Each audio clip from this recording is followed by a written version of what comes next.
Hey, how's it going everybody? It's Tanner here and welcome back to a new Ninjago video here on the channel. In today's video we are exploring something in Ninjago's past that was confirmed already, but I figured I'd talk about it because it kind of leaves it open to the wider picture of Ninjago, and that is the idea of production of animation and production issues. So like many other things out there, whether it be a TV show or a movie, Ninjago absolutely is prone to production issues, and that was especially prevalent during Hands of Time. A lot of folks seem to forget that Hands of Time exists, and I agree it's one of my least favorite seasons, but in a way there are multiple reasons as to why Hands of Time might have been forgotten so easily. For example, the production issues. So as confirmed by Tommy Andreasen, Hands of Time had some pretty major production issues that kind of halted animation, leaving a huge gap in quality between Season 7 and Season 8. Well, what does he mean by that? Well, essentially he's referring to the fact that Sons of Garmadon is pretty objectively superior to Hands of Time in a lot of ways. Again, opinions will follow that statement, but overall, animation-wise, Sons of Garmadon does it a lot better than what Hands of Time does. And again, that is simply due to the fact that, as confirmed by Tommy Andreasen,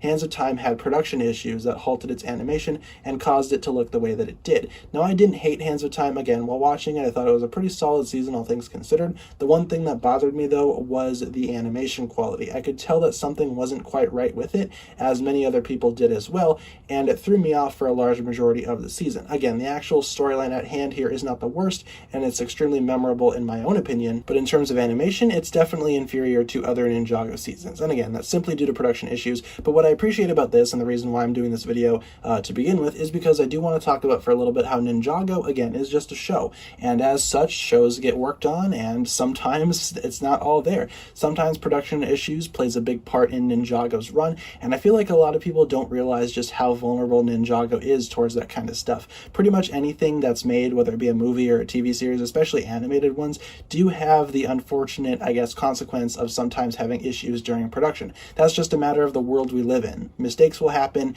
and mistakes will be made. Whether or not that's the fault of any one person is up for debate, but essentially Ninjago fell victim to something that's pretty much entirely common in this world, and that is just regular mistakes. You know, like, stuff happens and we just gotta deal with it. While Hands of Time might not have been the best Ninjago season in terms of animation, it definitely performed well, in my opinion, in terms of a story. So we can't really fault Hands of Time too much on that, but I do think that this is one of the reasons as to why Hands of Time seems to be on many people's lists towards the bottom when they talk about which Ninjago seasons are their favorite. I don't really see many people saying that Hands of Time is their favorite. And while that might have something to do with the story as well, I personally enjoyed it, but some folks might not have. I have a feeling that it has a lot to do with the production issues that went into play there. As a result, it just kind of creates a more watered down season overall, and it really doesn't, I guess, leave anything open to the memory, except for, hey, remember that one Ninjago season that had the poor animation? What was up with that? So with that being said, that'll just about do it for this one. Just kind of talking about how Ninjago is extremely vulnerable to these things, much like every other thing in the world,